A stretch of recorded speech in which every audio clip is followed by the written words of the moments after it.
Olá pessoal, aqui é o professor Luiz, professor de Química do Centro Educacional de Paula. E bom, como a gente viu na primeira aula, essa já é a segunda aula, por causa da doença coronavírus, da pandemia que se espalhou e então os governos adotaram medidas de proteção por todo o país, né, e aqui no Distrito Federal não é exceção.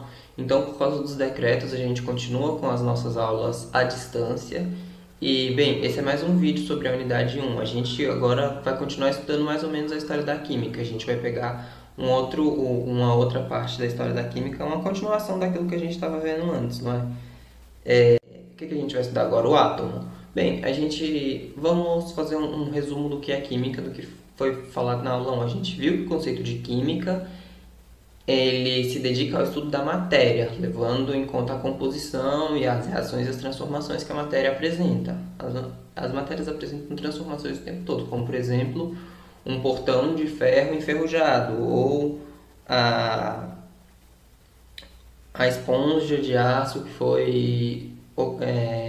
que enferrujou também na sua casa, logo depois que você lavou a louça, passou um dia ela enferrujou. E isso são reações acontecem reações e com essas reações acontece a transformação. No caso, a gente vai passar para a teoria atômica. Bom, como a gente viu no vídeo anterior, a gente viu que o átomo ele foi assim chamado do grego, que significa indivisível. E ele tinha uma linha de pensadores filósofos pequena que acreditavam nela. Embora essa linha fosse pequena, ela conseguiu passar para frente até mais ou menos a Idade Média, por volta de 1800 depois de Cristo, que foi mais ou menos quando começou a difundir mais a ideia do átomo. Mas esses filósofos eles acreditavam que nessa teoria tinham diferentes formas para o átomo, dependendo do que foi constituído. Por exemplo, o elemento fogo. O átomo do elemento fogo ele era um tetraedro. Ele era como se fosse uma pirâmide. Ele era uma pirâmide de três lados. Assim, no caso, ele tinha quatro faces. Né? Ele tinha a base e mais os três lados subindo. Ele era um... O ar. Eles achavam que o átomo do ar ele tinha a forma dele era de um octaedro. Ele era como se fosse a junção de dois losangos aí, né? Ele tinha um losango e outro losango. E com isso é como se ele fossem duas pirâmides, de verdade, umas pirâmides de quatro lados, juntando uma com a outra. Ele tinha 8 lados, 8 faces. A água, como ela era mais maleável e como ela conseguia preencher qualquer volume, eles achavam que o átomo dela era um icosaedro, que era um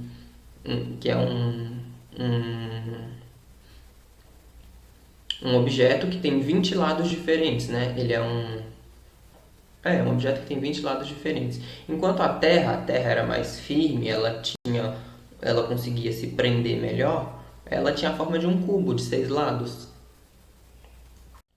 Já em 1803, que foi um inglês chamado John Dalton, ele publicou um trabalho, ele escreveu um livro, né, que ele tinha observações de diferentes, ele fazia observações de diferentes tipos de gases. Por quê? Porque ele era um meteorólogo, ele era um matemático e meteorólogo. E com isso, ele fazendo a observação de gases, ele ia em várias cidades diferentes, pegava o ar daquela cidade, encapsulava o ar daquela cidade, depois ia ver. Ele pegava recipientes iguais, de mesma massa, né, de mesmo peso, e ele media, ele enchia, né, de ar, ele só ia na cidade, tampava o negócio e ficava medindo depois para ver se o ar de uma cidade, se o ar da cidade X era mais pesado que o da cidade Y. Então ele observou que átomos de diferentes elementos possuem propriedades diferentes entre si. E com isso ele também percebeu que os átomos de um mesmo elemento possuem propriedades iguais e um peso que não varia, ou seja, os átomos do mesmo elemento são iguais. O átomo é a menor proporção da matéria, então eles são esferas maciças e indivisíveis. Isso é muito importante para a gente, saber que para o Dalton o átomo era uma esfera maciça e indivisível. Mais para frente a gente vai ver, bem que na frente está falando, né, que o modelo atômico dele era chamado de bola de bilhar. Por quê? Porque ele era maciço e indivisível. Uma bola de bilhar é extremamente dura.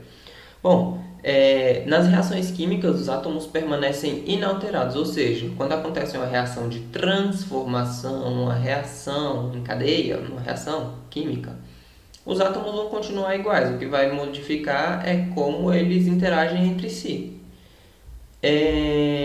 Na formação dos compostos, os átomos entram em proporção numérica fixas, ou seja, vai ter um átomo para um átomo, ou um átomo para dois átomos, um átomo para três átomos, dois átomos para três átomos, dois átomos para cinco átomos, ou seja, ele já percebeu que existe uma proporção na junção dos átomos. Não era, esse átomo vai reagir com todos aqueles átomos, não. Tinha uma proporção de reação.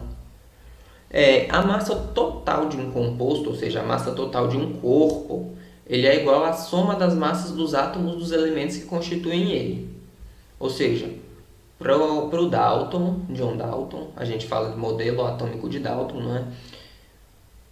O peso, a massa de um corpo, ele depende da quantidade de átomos que tem nesse corpo. Isso até hoje é considerado verdade. Bom, no ano de 1808, Dalton propôs uma teoria do modelo atômico dele, né? Onde o átomo era uma minúscula esfera maciça, impenetrável, indestrutível, indivisível e sem carga. Todos os átomos de um mesmo elemento químico são idênticos. O seu modelo atômico foi chamado de modelo atômico bola de bilhar. Bom, aqui a gente tem mais ou menos uns desenhos feitos por Dalton de como ele diferenciava os átomos dos elementos. Ele achava que o oxigênio era só uma bolinha, enquanto o carbono era uma bola preta. O hidrogênio ele era uma bola branca com uma bolinha preta dentro. O nitrogênio tinha uma barra vertical, o sódio tinha duas barras verticais, o potássio três, o enxofre tinha uma barra vertical e uma horizontal, a prata tinha um S no meio ali, ó. O fósforo ele dividiu essa esfera em três partes, né? O alumínio ele colocou quatro bolinhas em cada nas pontas ali do círculo, né? A água ele misturou um hidrogênio com um oxigênio, a amônia ele misturou um hidrogênio com um nitrogênio, o ácido carbônico ele misturou dois oxigênios com um carbono. Assim eram mais ou menos as reações dele. Em muitas coisas ele estava certo, em outras ele estava errado. Bom, ele propôs essa ideia de modelos dos átomos aqui porque bom, se vocês perceberem o nome dele é Dalton. A gente percebe uma semelhança com a palavra daltônico. Ele não enxergava cores, ele tinha um problema para identificar cores. Então, por isso, ao invés de ele pintar as bolinhas dos átomos de cores diferentes, como ele era daltônico, ele foi a pessoa que descobriu a doença, o daltonismo, não é? Porque ele sofria disso. Então, ele propôs esse modelo aí diferente para diferenciar os átomos para ele, que ficou mais fácil para identificação. Bom, já em 1898, quase 100 anos depois, o modelo atômico de Dalton ficou por muito tempo, desde o século IV a.C. até o século XVIII, XIX depois de Cristo. Então foi uma parte muito grande. Já no modelo atômico de Thomson foi quase 100 anos depois. O que o Thomson falava? Em 1898 ele fazia vários experimentos com átomos. E o que ele percebeu? Ele tinha várias evidências da existência de uma subpartícula chamada elétron. Então ele derrubou a teoria da indivisibilidade do átomo proposta por Dalton e também pelos pré-socráticos. Então ele falou sim que realmente as coisas eram feitas de átomos. Só que os átomos eram propostos de cargas positivas e negativas. Então o átomo tinha carga. O que fala aqui no texto? Thomson, a partir do seu modelo, provou a existência de elétrons, que é a partícula com carga negativa no átomo. Ou seja, o átomo possui partículas subatômicas, ou seja, dá sim, o Thomson ele já viu que dava para dividir o átomo em coisas menores. Então, Thomson ele propôs seu modelo atômico tendo como base descobertas relacionadas com a radioatividade. Ele usava radiação, experimentos com radiação, realizados com um tubo de raio catódico construído pelos cientistas Geissler e Crookes. Ok. Para quem não sabe o que é tubo de raio catódico, lembram daquelas TVs de tubo, aquela TV aquelas TVs com tubo lá atrás, que ela era enorme, diferente das TVs de plasma e de LCD, ela tinha um tubo enorme com tipo uma lâmpada lá dentro. O raio catódico é justamente o que fica dentro daquele tubo. Aquela TV funcionava através de tubo de raios catódicos. Só que eram três diferentes. No caso dele, ele utilizava só um. O modelo atômico de Thomson ficou conhecido como pudim de passas. Por que pudim de passas? Porque o átomo para ele era como se fosse uma esfera positiva, ou seja, era uma esfera só positiva, com várias bolinhas de elétrons lá dentro, que eram as cargas negativas. Aqui no Brasil a gente chama de pudim de passas, mas em vários locais alguns falam que isso é um bolo de passas ou um panetone, porque tem os elétrons lá dentro, para que assim o elétron ele se torne neutro, porque o elétron ele tem que ser neutro. Então ele tem a força, ele tem a carga positiva, que é a bola maciça dele, e as cargas negativas, que são várias bolinhas, né, que são vários elétrons que ficam ligados dentro dele ali, ó. Já no ano de 1911, bom, pouco tempo depois, não é? Já no século XX, um físico neozelandês, né, Ernest Rutherford, ele conduziu um experimento muito importante que mudou o modo de como o átomo era visto pelos cientistas na época. O modelo de Thomson passou assim a ser descartado. Ele não foi completamente descartado. Sim, percebeu-se que tinha o elétron tinha o próton. E o que ele fez? Ele até o momento, né, o modelo atômico aceito era o de Thomson, que dizia que o átomo era uma esfera positiva não maciça, incrustada de elétrons e com carga elétrica total nula, ou seja, era uma bola com uma bola positiva, né, era como se fosse um bolo, né, o bolo é toda aquela carga positiva e as passas são os elétrons que ficam ali espalhados para que a carga total dele seja nula, que ele não fique mais positivo nem mais negativo. Mas a construção do modelo de Rutherford iniciou a partir de estudos de propriedade de raio-x. Não foi exatamente raio-x, era um raio chamado raio alfa, né? Radiação alfa. Mas é um princípio bem parecido com raio-x. Então ele estudava essas emissões radioativas. O que ele fez? Ele fez uma placa de fósforo, se eu não me engano é fósforo, que é essa placa de verde que está aí nesse GIF, nesse videozinho. Lá no meio ele colocou uma folha de ouro. Por que ele usou ouro? Ele precisava de um material que não reagisse, ele precisava de um material que não entrasse em reação fácil com outros materiais. E o ouro é um metal que não entra em reação fácil com outros materiais.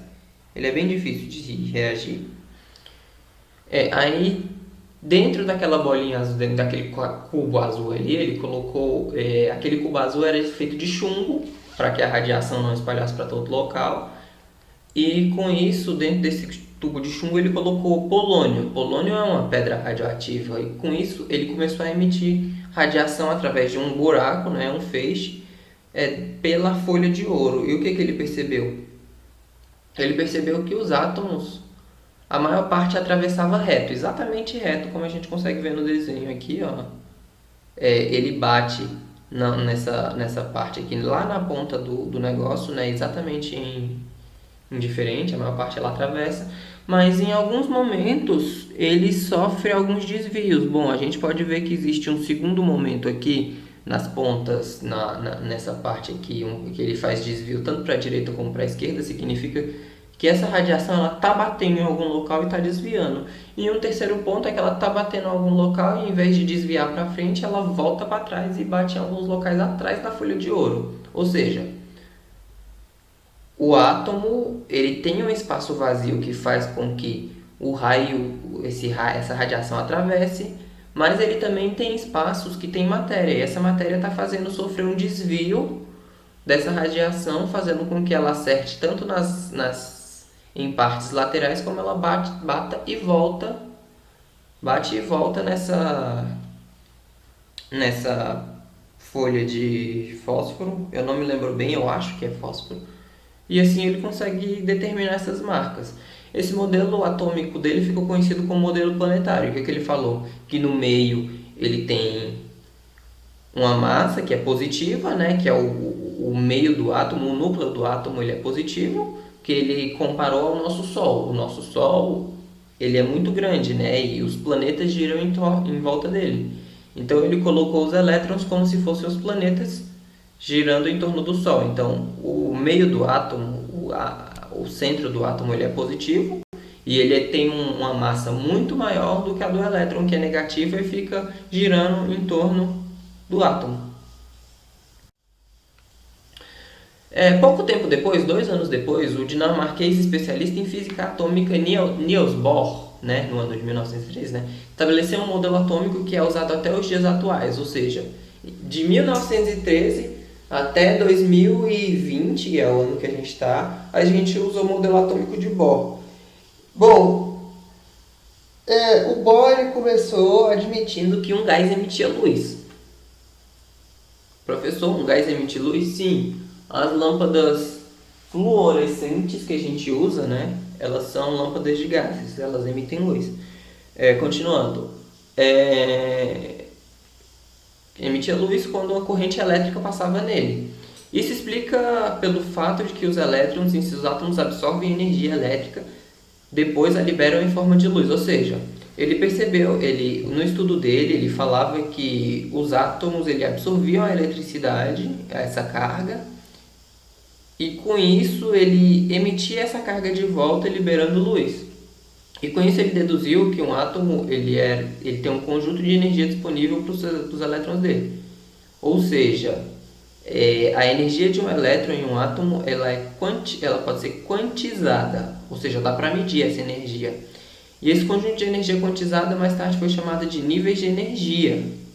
Mas se um átomo ele absorve energia de uma descarga elétrica, alguns de seus elétrons ganham energia e passam para um nível de energia ainda maior. Ou seja, aqui a gente tem um desenho do átomo lá de Rutherford, que é o modelo planetário. O Bohr ele só complementou ainda mais o átomo de Rutherford. O que ele falou? Que existem níveis de energias diferentes, ou seja, quanto mais longe o elétron está do núcleo do átomo, né, do próton ali, mais energizado ele está. Quanto mais próximo ele está, menos energizado ele está. Mas se um átomo absorve energia em uma descarga elétrica, alguns de seus elétrons ganham energia e passam para um nível de energia maior. Nesse caso, o átomo está em estado excitado, ou seja, o átomo está eletrizado, ele está mais carregado. Com esses estudos, com essas constatações, Bohr aperfeiçoou o modelo atômico de Rutherford, como eu falei, né? Conhecido como modelo do sistema planetário, onde os elétrons se organizam na eletrosfera na forma de camadas. Vejamos o postulado de Bohr, no caso que ele falava.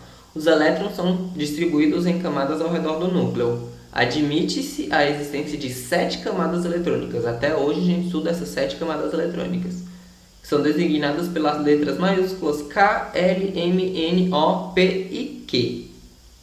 À medida que as camadas se afastam do núcleo, aumenta a energia dos elétrons nela localizados, que foi isso que eu falei.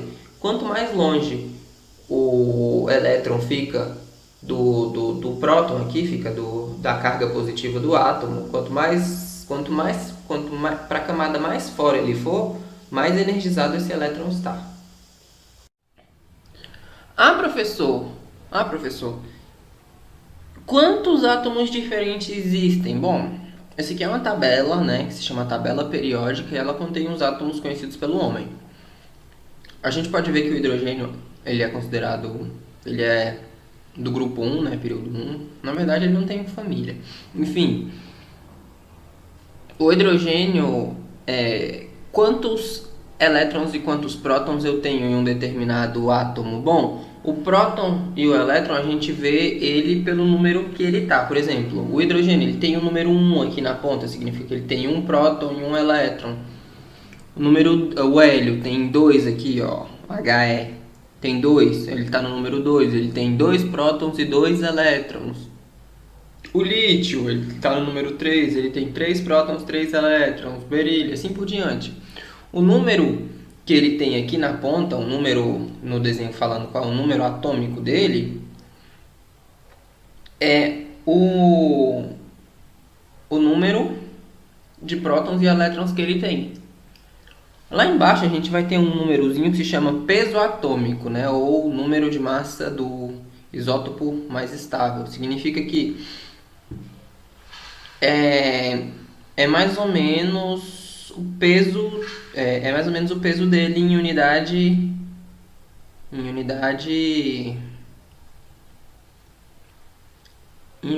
como é que é o nome? Unidade atômica. É o peso atômico dele em unidade atômica.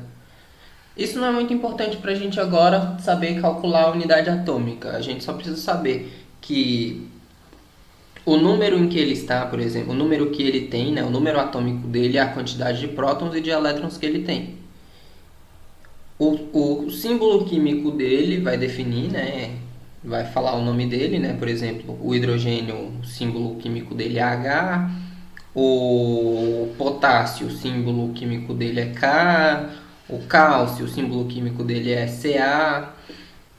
E, por exemplo, tudo que a gente conhece do universo é feito basicamente desses elementos. Tudo que a gente conhece é feito desses elementos. Alguns são metais, alguns são gases, alguns são metais em transições, tem não metais, tem actídeos, tem lantaneídeos, semimetais, né? Metais alcalinos terrosos, gases nobres, não metais. Tem uma porrada de infinita. Cada cor dessa aqui, ó, igual mostra aqui embaixo, significa uma cor diferente.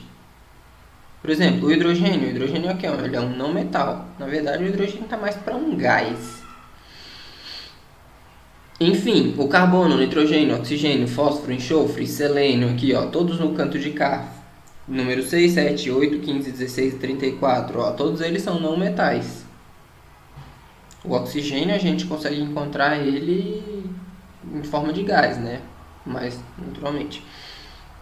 Metais alcalinos, já viram aquelas baterias alcalinas?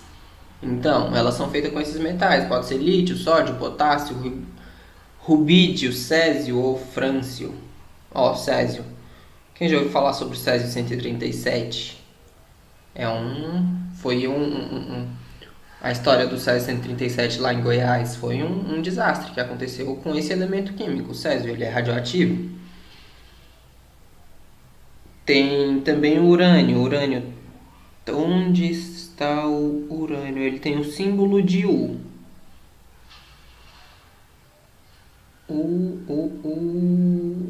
Aqui, achei o urânio. Ele é o número 92. Ele tá de roxo lá embaixo. Bem, esses, como eu falei, esses são os átomos que o ser humano conhece. E tudo que a gente tem no universo são compostos desses átomos. Um dos maiores amigos de uma pessoa, de um químico, é essa tabela. Por quê? Porque ele estuda essa tabela, ele estuda as reações desses elementos, ele estuda as junções, né? O que acontece quando um elemento reage com o outro, o que acontece quando deixa de reagir, essas coisas, as transformações da matéria. Isso sobre o átomo foi uma base para a gente poder estudar o resto do capítulo 1. Foi só uma base, foi a base para a gente estudar o resto do capítulo 1. E o que é que a gente vai estudar agora? Dos estados físicos da matéria. Por que foi importante a gente saber o que é o átomo para a gente estudar os estados físicos da matéria?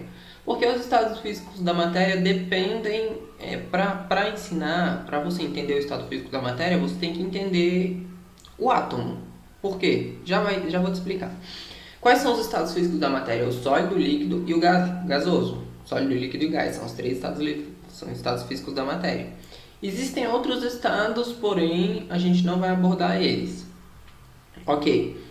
Beleza, a gente conhece os estados físicos da matéria e o exemplo mais clássico que a gente pode ter sobre isso é a água. Por que a água? Porque a mudança de estado físico da água, a gente consegue alterar o estado físico da água muito facilmente.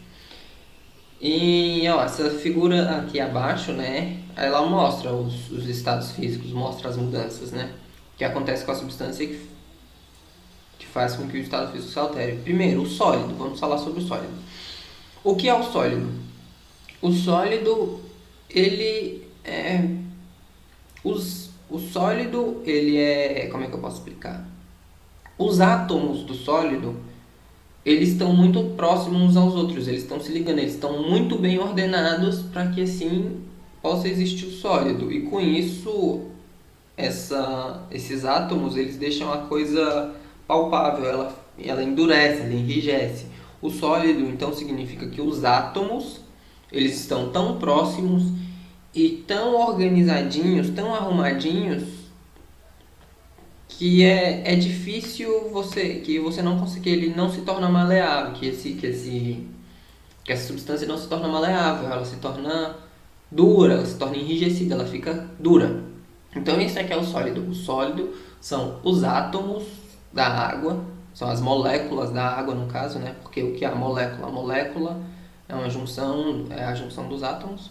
Enfim, são as moléculas da água, o, um, um oxigênio para dois hidrogênios, né? A água é H2O. Cada moléculazinha ela fica bem próxima uma da outra, no sentido de elas se ordenam daquela forma e elas enrijecem e com isso ela fica palpável. O líquido não. O líquido, as moléculas ou átomos, eles estão mais ou menos ordenados ali, eles estão fluindo, eles podem se distanciar, como eles podem se aproximar, e isso não importa muito. Assim, ele tem uma certa energia, ele fica fluindo. Já o gás, as moléculas, o átomo, ele está tão excitado, ele está tão energético que ele fica, como é que eu posso falar? Ele fica, ele não se aproxima. No gás, diferente do líquido, o líquido ele está ali próximo, mas ao mesmo tempo ele flui. No gás não, ele não se aproxima. As moléculas, os átomos, eles estão bem distantes entre si. E com isso se faz o gás. Eles estão energéticos, eles estão excitados e assim eles ficam, por exemplo, se debatendo sobre o local. Eles ficam se mexendo, eles não ficam parados, eles ficam, qual é a palavra? Eles ficam se movimentando muito rapidamente dentro de um recipiente, e assim é o gás. Tá, ok. Dizemos que o gelo se encontra no estado sólido, pois apresenta forma e volume definido. À medida que o gelo derrete, a matéria resultante passa a ter a forma do recipiente, e tal matéria se encontra no estado líquido. A passagem do estado sólido para o estado líquido se chama fusão, ou seja, se eu passar do sólido para o líquido, eu estou fundindo este sólido e até ele se tornar líquido, é a fusão. Se a água for aquecida em uma chaleira, por exemplo, vai esquentar até o momento em que começa a ferver, ou seja, começa a se transformar em vapor. Ou seja, se eu estou aquecendo o sólido e ele passa a ser líquido, significa que eu estou excitando, significa que eu estou passando energia para esse sólido até ele se tornar líquido. E do líquido para ele se tornar um gás, significa que eu agito ele ainda mais, ou seja, eu passo mais energia para ele passar a ser gás. Ou seja, do sólido até o gasoso, eu estou simplesmente agitando as moléculas, agitando os átomos, excitando eles, né, passando mais energia para eles, para que assim possa acontecer esse estado da matéria. Já do gasoso para o líquido, eu estou tirando a energia deles, eu estou diminuindo a energia deles, ou seja, eu estou absorvendo essa energia, né, em forma de calor, estou tirando o calor para que assim ele consiga contrair, para que esses átomos eles percam aquela excitação e comecem a ficar mais fluidos e consigam se concentrar, consigam chegar uns nos outros. Bom, basicamente isso. Vai esquentar até o momento que começa a ferver, ou seja, começa a se transformar em vapor. Foi isso que eu falei. Se recolhermos o vapor produzido em um frasco com tampa, ele não apresentará forma nem volume. Por quê? Porque os átomos, as moléculas, elas estão muito excitadas, elas estão muito energéticas. Volume próprio, né? Pois ficará disperso no interior do recipiente. A matéria que se encontra no estado de vapor não tem forma nem volume definido. A passagem de estado líquido para o estado de vapor recebe o nome de vaporização E a fervura da água é chamada de ebulição. O vapor obtido volta ao estado líquido quando resfriamos. Por quê? Porque a gente está retirando a energia que é em forma de calor, né? A passagem do estado de vapor para o estado líquido recebe o nome de condensação. Você está condensando, você está... Condensar é você juntar, né? Agrupar. Ou seja, você está condensando, você está agrupando aquelas moléculas ou aqueles átomos de água, né? Ou da matéria que você for.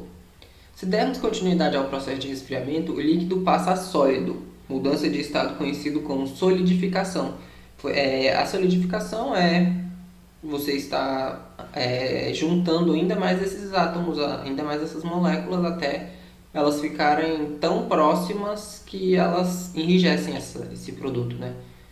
Existem sólidos como a naftalina, por exemplo, que atingem o estado de vapor sem passar pelo estado líquido. Quando a gente coloca a naftalina na nossa gaveta, por exemplo, para não deixar aquele cheiro ruim de barata ou de qualquer outra coisa de velho, de guardado, a gente vai vendo que essa naftalina vai desaparecendo. Por quê? Porque do sólido ela vai direto para o vapor, ela não passa pelo estado líquido. Onde foi que eu parei? Nesses sólidos que atingem o estado de vapor sem passar pelo estado líquido, processo chamado de sublimação. Quando passa do sólido para o gasoso sem passar pelo líquido é sublimação. A vaporização, a passagem de uma substância do estado líquido para o gasoso pode ocorrer em forma lenta, na temperatura ambiente e sem formação de bolhas, como no caso de uma roupa secando no varal. Nesse caso, a vaporização recebe o nome de evaporação.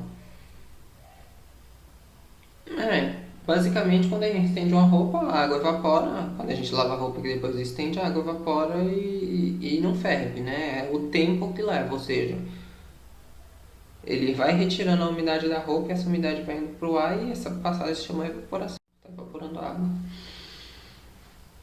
Pressão atmosférica normal, ok. A gente vai estar em uma pressão atmosférica normal, que é um ATM, né?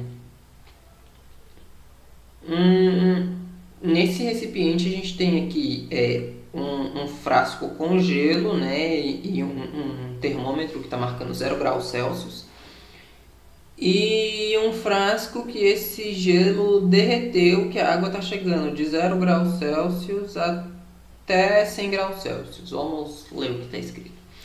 Ponto de fusão e ponto de ebulição. A fusão e a ebulição de qualquer substância realizada em determinadas temperaturas variam de elemento para elemento. Por exemplo, a água congela a 0 graus Celsius, mas existem substâncias que congelam a uma temperatura um pouco menor que a água. A água com sal congela a uma temperatura menor do que a água pura. O álcool congela a uma temperatura muito negativa, né? De menos, eu nem lembro quanto, mas cada substância... O ferro, por exemplo, ele fica sólido em uma temperatura muito alta, né? Muito maior do que a de 0 graus Celsius. Então, cada substância ela tem uma temperatura em que ela se solidifica, uma temperatura em que ela passa a ser líquida e uma temperatura em que ela se transforma em vapor.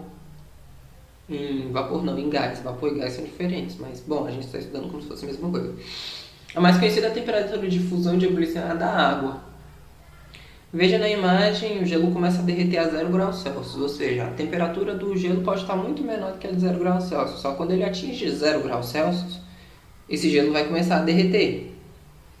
E assim ele vai permanecer derretido, ele vai permanecer na temperatura de 0 graus Celsius, essa temperatura vai ser 0 graus Celsius dessa água derretida, até não ter mais gelo nenhum, até o gelo ser derretido totalmente.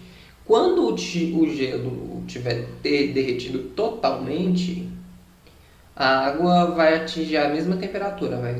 A água ela é um bom condutor, né? Ela vai ter sempre a mesma temperatura do local em que estiver. Ou seja, esse gelo vai esquentar até atingir 0 graus Celsius. Quando ele atingir 0 graus Celsius, ele vai parar ali e aquela água vai aquecer. Aí quando não tiver mais nenhum gelo ali, é que ele vai parar, que a temperatura vai voltar a aumentar de novo. Então, quando já não tiver nenhum gelo, essa temperatura vai começar a aumentar de 1 grau Celsius, 2, 3, 4, 5, 6, até chegar a 100 graus Celsius. Quando chegar a 100 graus Celsius, ele vai permanecer nessa temperatura até toda a água evaporar, até toda a água se transformar em gás. Quando estiver todo derretido gradualmente, a água chegará à mesma temperatura do local em que estiver. Se for retirado do freezer e colocado numa sala de temperatura a 25 graus Celsius, a água chegará até essa temperatura, ou seja, a água vai chegar até a temperatura que estiver no local. Ok. Com o passar do tempo. Se a água for aquecida, a temperatura irá subir gradualmente até chegar a 100 graus Celsius. Quando ela começar a ferver, ela permanecerá em 100 graus Celsius enquanto ferve, até ela evaporar completamente. Resumindo, a fusão da água ocorre a temperatura fixa de 0 graus Celsius a nível do mar. Aqui em Brasília, no Distrito Federal, né, a gente está a 1000 metros acima do mar, mas a gente continua utilizando esses mesmos cálculos porque não varia tanto assim, é pouca coisa a variação, ou seja, a temperatura congela um pouco mais, numa temperatura um pouco menor do que 0 graus Celsius, mas ela também evapora numa temperatura um pouco menor do que 100 graus Celsius. É pouca coisa, são casas decimais para a gente não vai importar, então a gente vai usar o 0 e o 100. Essa temperatura é o ponto de fusão da água ao nível do mar. A ebulição da água também ocorre a uma temperatura constante que é de 100 graus Celsius, ou seja, a ebulição ela vai ficar nessa temperatura fervendo ali até tudo virar vapor ao nível do mar. Essa temperatura é o ponto de ebulição da água ao nível do mar. Okay? O ponto de ebulição das substâncias pode variar bastante, dependendo da pressão atmosférica do local em que a experiência é feita. A pressão atmosférica, por sua vez, varia sensivelmente com a altitude do local. Essa aqui é a curva de resfriamento e de ebulição da água, né? Por exemplo, se eu tiver um gelo, tiver, por exemplo, a menos 4 graus Celsius, esse gelo ele vai se aquecer, eu retirar ele da geladeira e colocar ele no fogo. Ele vai se aquecer até chegar a 0 graus Celsius. Quando ele chegar a 0 graus Celsius, ele vai começar a descongelar. E ele vai manter essa água descongelando, esse gelo que está descongelando, ele vai manter essa mesma temperatura de 0 graus Celsius até não haver mais gelo nenhum, igual eu falei. Quando não tiver mais gelo nenhum, aí ele começa a se aquecer de novo. Aí ele vai começar a aquecer, até chegar no ponto de ebulição. Quando ele atingir o ponto de ebulição, ele vai manter aquela temperatura de novo, até não sobrar mais água nenhuma ali, até tudo evaporar. Aí quando tudo tiver virado gás, ele pode aquecer de novo ou ele pode começar a resfriar. No caso do resfriamento, ele vai acontecer a mesma coisa. Ele vai vir daqui de cima, né? E ele vai chegar até uma temperatura de, exemplo, um pouco menor do que 100 graus Celsius. Aí ele vai começar a se transformar em líquido. E ele vai perder essa energia, ele precisa ir perdendo a energia até tudo se transformar em líquido. Aí ele vai chegar a 0 graus Celsius e vai começar a se transformar em sólido. Pode-se fazer o aquecimento de uma amostra de água fornecendo calor de modo contínuo e regular por meio de exemplo de uma chapa elétrica de aquecimento, partindo da água sólida a menos 20 graus Celsius, por exemplo, e chegando até o estado gasoso a 120 graus Celsius, por exemplo. Registra-se durante o experimento a temperatura da amostra e do tempo decorrido. Ou seja, o gráfico de baixo, a linha de baixo é o tempo que foi passando e a linha de cima é a temperatura que foi aumentando. Cadê? Com esses dados podemos elaborar um gráfico de temperatura da amostra da água em função do tempo transcorrido no aquecimento. Esse gráfico é conhecido como a curva de aquecimento de substância pura. Ok, foi isso que a gente falou. Uma substância pura, né? Ele pode não ser só a água, pode ser qualquer outra substância. A gente já falou sobre isso, né? Que o ponto de fusão da substância ocorre durante o aquecimento, solidificação durante o resfriamento. Tá, isso aqui é só um resumo que tem um ponto de aquecimento, um ponto de fusão, um ponto de ebulição e cada substância tem a sua. Mais na frente a gente vai mostrar algumas aqui. Ó, a água, ela congela a temperatura de fusão dela 0 graus Celsius, a temperatura de ebulição é 100 graus Celsius. O etanol, a temperatura de fusão dele é menos 114 graus, ou seja, 114 graus abaixo de zero. E ele consegue evaporar, ele consegue ebulir, né, a uma temperatura de 78 graus Celsius. O mercúrio, a temperatura de fusão dele, mercúrio é aquele metal líquido que tem naqueles termômetros antigos, que hoje em dia nem se pode mais vender, mas eu, por exemplo, ainda uso o que era da minha avó de sei lá quando, que eu acho ele melhor do que os digitais, enfim. A temperatura de fusão dele é de de 39 graus abaixo de zero, e a temperatura de ebulição dele é de 357 graus, ou seja, ele passa para o estado gasoso a 357 graus. Isso é uma temperatura muito alta. O benzeno, ele chega a uma temperatura de fusão. Benzeno é... Não me lembro exatamente o que é o benzeno, mas enfim, a temperatura de fusão, ele congela a 6 graus Celsius e ele evapora a 80 graus Celsius. Como interpretar esses valores? Bom, o etanol, né? Ele congela a 114 graus abaixo de zero, né? Então, ele está no estado sólido a 114 graus abaixo de zero. Então, de 114 até 78 graus, que é o estado que ele evapora, toda essa temperatura ele vai ficar em estado líquido. Uma coisa interessante sobre o etanol, tem muita companhia que coloca o etanol a 100 graus abaixo de zero. Aí o que eles fazem? Eles fazem todo aquele creme, todo um preparo de sorvete, aí eles enfiam uma vasilha de alumínio nesse etanol, fazendo com que a vasilha fique meio encoberta, né, nesses 100 graus abaixo de zero.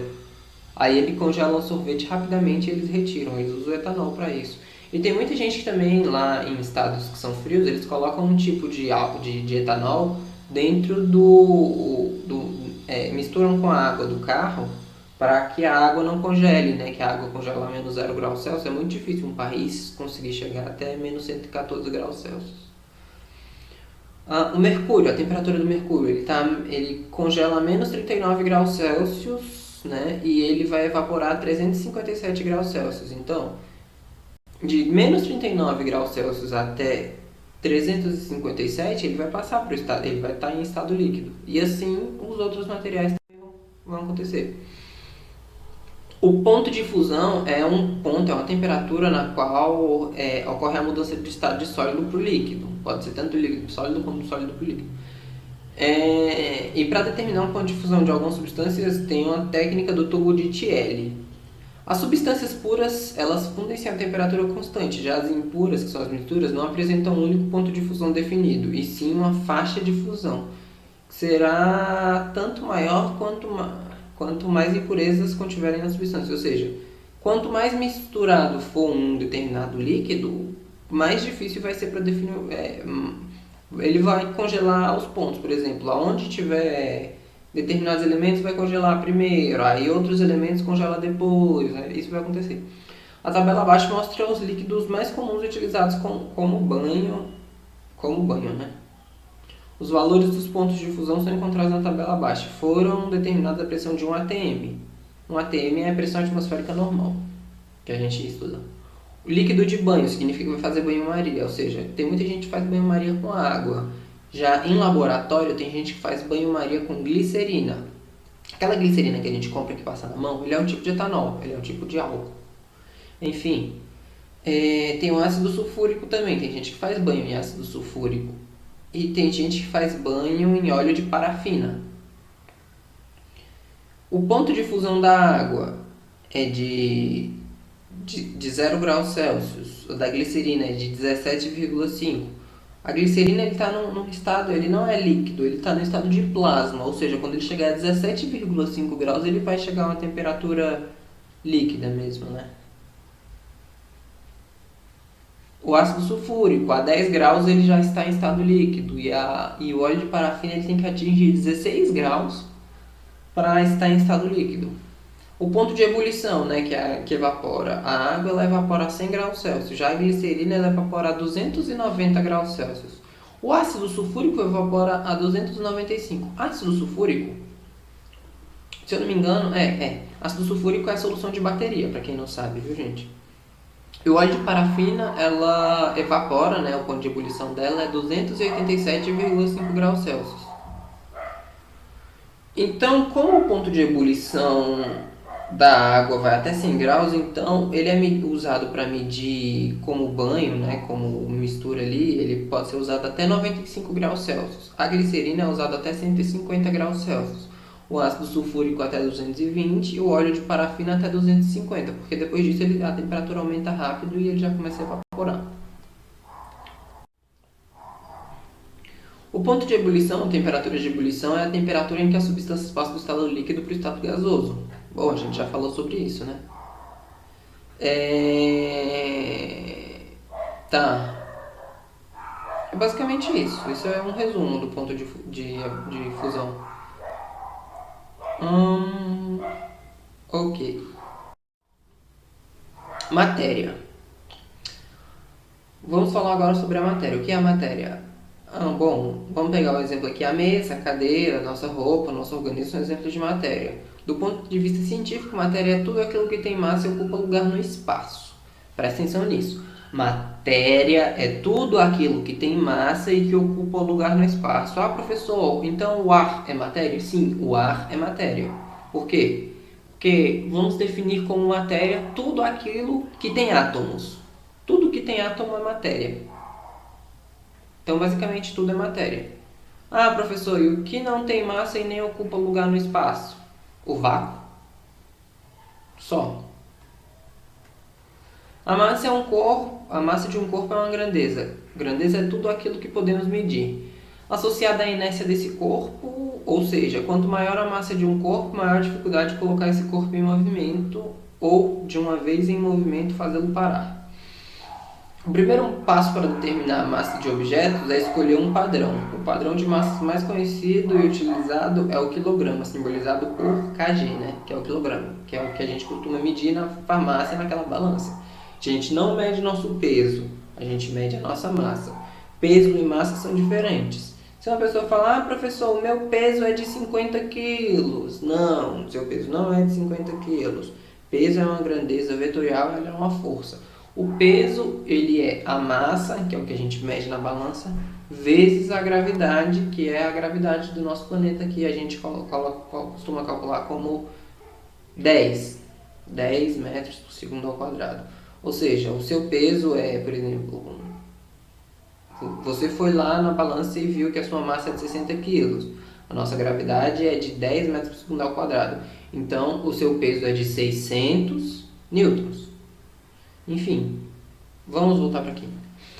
Dizer que o objeto possui massa de 1 kg quer dizer que ao colocá-lo num dos pratos da balança, o equilíbrio será estabelecido colocando outro prato, o objeto padrão de massa de 1 kg. São unidades de massa grama, quilograma, tonelada. O grama, né, que é essa letrezinha minúscula, é a milésima parte do quilograma, ou seja, o grama é 1 kg dividido por 1000.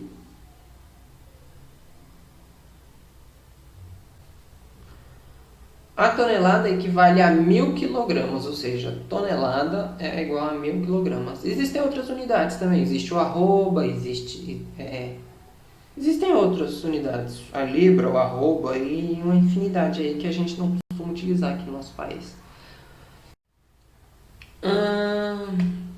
Tá. Volume e unidades para expressá-lo. Ok. Ocupar um lugar no espaço é uma característica da matéria associada à grandeza denominada volume. Unidades de volume são o decímetro cúbico. Ok.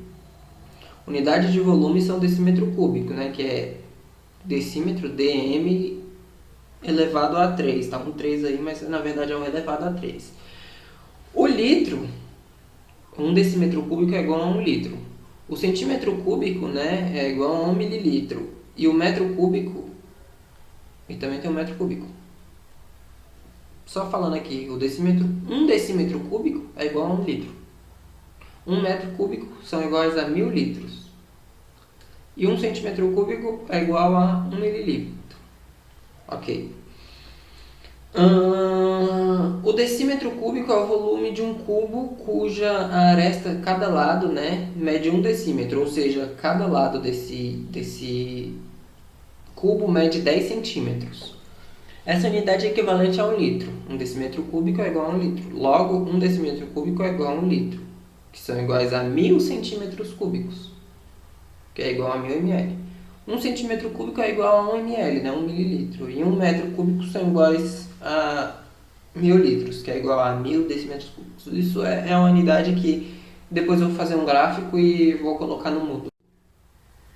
Densidade. A densidade ou massa específica, né? Ela é medida em D, desse Dzinho pequenino, é a propriedade que relaciona a massa e o volume dos objetos. Ou seja, para eu saber a densidade de um objeto, eu tenho que pegar a massa desse objeto e medir pelo volume que ele se apresenta. A massa em gramas dividido pelo volume em mililitros. Eu também posso pegar a massa em quilogramas e dividir pelo volume em litros. Também vai dar a densidade. Geralmente essa grandeza é medida em gramas por mililitro e é obtida dividindo a massa em gramas de uma amostra de substância pelo seu volume em mililitros. Também pode ser medida em gramas por centímetro cúbico. A densidade é uma propriedade utilizada na identificação dos materiais em postos de gasolina, por exemplo. São utilizados aparelhos que chamamos decímetros, que possibilitam ao consumidor comprovar a qualidade do etanol que está sendo vendido. Quando o combustível está fora das especificações, com a quantidade maior de água que permitida pela legislação, a diferença é indicada pelo densímetro. O etanol vendido como combustível é uma mistura de etanol mais água, que deve ter densidade entre 0,8075 a 0,8110 gramas por centímetro cúbico.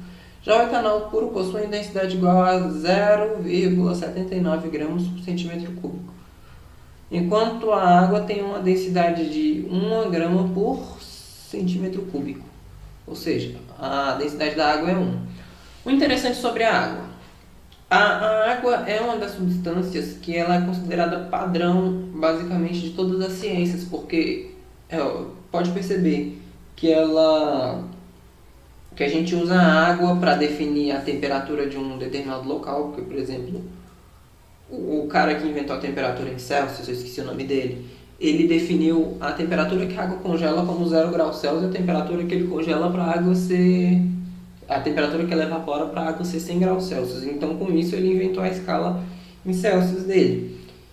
E como a água congela fácil, a água é facilmente manipulável, a gente consegue levar a água para cima e para baixo onde a gente quer. Então, com isso, com a água, a gente basicamente definiu vários valores que a gente usa, como, por exemplo, o litro. O litro a gente definiu com base no valor da água, 10 centímetros de água, ou uma recipiente de 10 centímetros vezes 10 centímetros vezes 10 centímetros, né, que é 10 centímetros cúbicos, ele é igual a 1 litro. Bom, continuando, se o etanol estiver adulterado, ou seja, com mais água, com água além do limite, ele vai ter uma densidade maior do que esperada, né?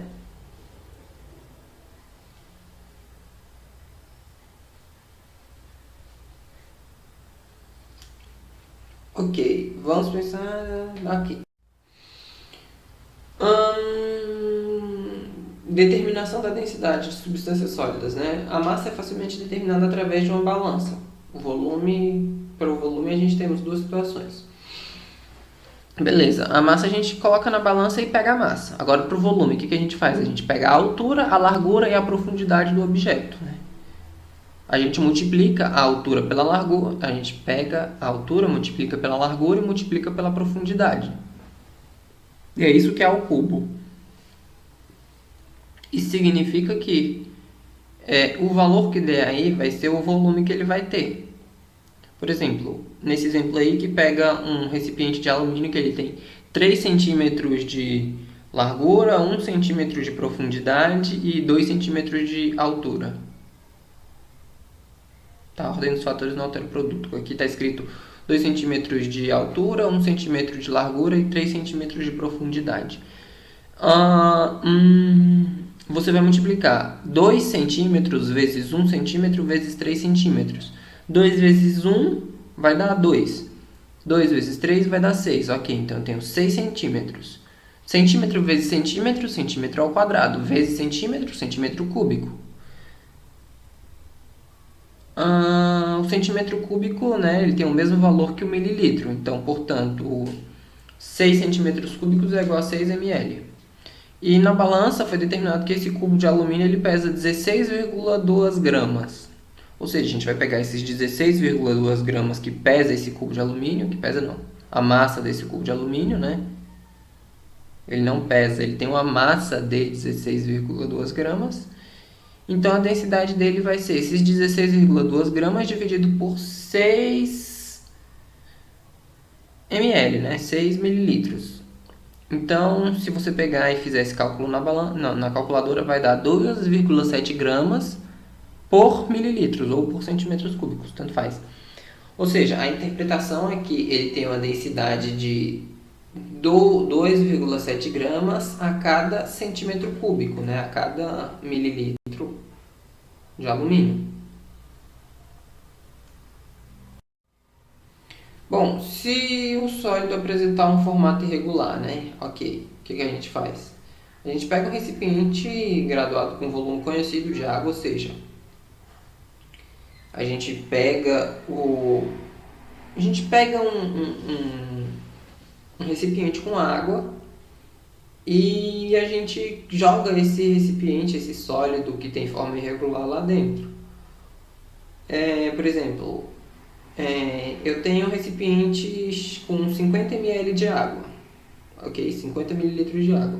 Eu adiciono o meu objeto com um corpo irregular, ou seja, ele não tem uma forma definida, eu não consigo medir com a régua a altura, largura e profundidade, então eu jogo ele lá dentro. Esse meu novo volume de água com o sólido dentro apresentou 65 mililitros, né? Ou seja, ficou com 65, ele de 50 ml ele passou para 65 ml. Então, o que eu faço? Eu pego esse 65 ml, subtraio com o meu 50 ml inicial e esse é o volume atual do meu corpo, ou seja, ele tem um volume de 15 ml, né? De 15 centímetros cúbicos. E com isso, agora eu posso fazer aquele cálculo, que é pegar a massa dele, né, as gramas dele, e dividir pelo volume que ele tem. Ok? Ele tem 118 gramas, né? Significa que ele tem 15 centímetros cúbicos, como a gente calculou lá. Então, as 118 gramas, que é aqui o meu pedaço de ferro irregular, dividido pelos meus 15 centímetros cúbicos, vai dar uma densidade total de 7,86 gramas por centímetro cúbico. Ou seja, a cada centímetro cúbico de ferro, a gente tem uma massa de 7,86 gramas. Agora a gente tem duas densidades diferentes. A densidade do alumínio, que é 2,7 gramas por centímetro cúbico, e a densidade do ferro, que é 7,86 gramas por centímetro cúbico. E com isso a gente consegue ver que a massa do ferro a cada centímetro cúbico é maior do que a massa do alumínio do que a cada centímetro cúbico. Isso significa que a densidade do ferro é maior do que a densidade do alumínio, apesar dos dois materiais de mesmo tamanho. Isso significa que o ferro ele tem uma massa maior do que a do alumínio. Outro exemplo aqui, vamos imaginar dois pedaços, um de ferro e outro de alumínio com volumes iguais, ou seja, 100 centímetros cúbicos. Qual a massa de cada um? Ok, a gente sabe, a gente tem a densidade do alumínio e tem a densidade do ferro que a gente viu no slide anterior. A densidade do alumínio é de 2,7 gramas por centímetro cúbico. Ou seja, eu pego essas 2,7 gramas e multiplico pelo 100 que eu tenho. Por quê? Porque eu já tenho a densidade, aí o meu 100 que está lá, que é o meu volume, ele está dividindo, ele passa para o outro lado multiplicando. E assim eu vou ter o valor da massa, que vai ser 270 gramas. E já um pedaço de ferro, que a densidade dele foi de 7,86 gramas por centímetro cúbico, ele vai ter 7,86, ok. É só multiplicar esse valor pelo 100, que é o meu volume. Se o meu volume é 100, eu multiplico esse 7,86 por 100 e eu vou ter uma densidade de 786 gramas. Significa que eu tenho um volume igual de ferro e de alumínio. Qual vai ter uma massa maior? A massa maior vai ser a massa de ferro. O ferro ele vai ser aproximadamente 3 vezes mais pesado, né? Vai ter uma massa 3 vezes maior do que a do alumínio.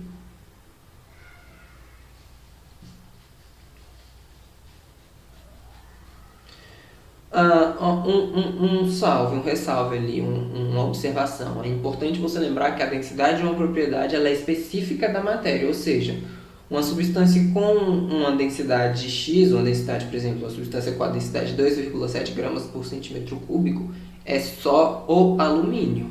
E a densidade de 7,86 gramas por centímetro cúbico é só o ferro. Portanto, a gente tem que medir a densidade identificando cada substância, ou seja, cada substância ela tem uma densidade específica e duas substâncias diferentes não vão ter a mesma densidade. A densidade pode se aproximar, mas a densidade não vai ser a mesma. As substâncias líquidas, né? A gente tá. A gente pega um recipiente, né, graduado, ou seja, esse recipiente vai ser medido para a gente conseguir calcular o volume, né, do líquido e a gente vai colocar na balança e assim a gente consegue medir a massa, acrescentando o volume do líquido, ou seja, a gente primeiro mede o volume do recipiente, que esse recipiente vai ter a gente mede a massa do recipiente, na verdade, né? Não é o volume. A gente mede a massa do recipiente colocando ele na balança. E depois que a gente mediu a massa, a gente vai colocando a quantidade de líquido que a gente quer. A gente vai colocando o volume de líquido que a gente quer. E quando a gente colocar esse volume, a gente vai subtrair a massa total pela massa simplesmente do recipiente vazio. E assim a gente vai conseguir a massa do líquido. Aqui tem um exemplo da água. A água, 100 ml de água, né, ela vai apresentar 100 gramas, ou seja, a densidade da água é de 1 grama por centímetro cúbico. Ou seja, cada centímetro cúbico, né, cada ml de água, a gente vai ter uma massa de 1 grama. A densidade da água é de 1 grama por centímetro cúbico. Conclusões. Quanto maior a densidade, maior a massa. E o volume ele não se altera. Quanto maior o volume, a massa vai ser fixa, mas a densidade vai aumentar. Se eu tiver um volume fixo, por exemplo, do ferro e do alumínio nos slides anteriores, a massa vai ser diferente. Como, por exemplo, a massa do ferro e a massa do alumínio eram diferentes, né? Ou seja, para o mesmo volume, a massa do ferro ela foi muito maior do que a massa do alumínio. Isso significa que a densidade do ferro foi maior do que a densidade do alumínio. Enquanto se eu tiver uma massa fixa, né, se eu tiver, por exemplo, 100 gramas de cada, o meu volume é que se altera, ou seja, a densidade ela vai depender, assim, ela vai depender do volume. Ou seja, quanto maior o volume, menor vai ser a densidade, para uma massa que seja fixa. Ou seja, se eu tiver 100 gramas de duas coisas diferentes, o volume que for maior vai ter uma densidade menor. Substâncias gasosas. Para uma substância gasosa, o cálculo da densidade é bem complexo. E não é o momento para fazer tanto comentário, mas assim, o que a gente pode fazer? As substâncias gasosas ela têm densidades menores, né? Então a gente tem que saber a densidade do ar. A densidade do ar a 25 graus Celsius, que é a média do nosso planeta, né, é a pressão de um atm, né? Uma pressão atmosférica, que é a pressão do nosso planeta. Ou seja, a densidade do ar atmosférico ela é igual a 1 grama por litro, ou seja, 1 grama para cada litro de ar, nós temos 1 grama, 1,2 gramas, né, no caso, por litro. cada litro de ar nós temos 1,2 gramas Tá, enfim. Se compararmos com a água, né, que a densidade da água é de 1 grama por centímetro cúbico em litro, então a gente tem 1.000 gramas, né, que é 1 quilo por quilo. Ou seja, a gente tem 1.000 gramas. Se a gente pensar em ouro, por exemplo, a densidade do ouro é 19,3 gramas por centímetro cúbico em 1 litro, então a gente tem 19.300 gramas, que é 19,3 quilos. Tá. Outras considerações importantes. Em mistura heterogênea. O que é mistura heterogênea? Mistura heterogênea são duas misturas de diferentes coisas, como por exemplo, água e óleo. Como a gente consegue ver a água e o óleo, eles não se separam, eles não se misturam, então são misturas heterogêneas. A densidade, quem determina a posição de cada substância no sistema, o mais denso fica na parte inferior e o menos denso na parte superior. Ou seja, em mistura heterogênea, se tiver, por exemplo, dois líquidos, o líquido mais denso ele vai ficar para baixo, o menos denso vai ficar em cima.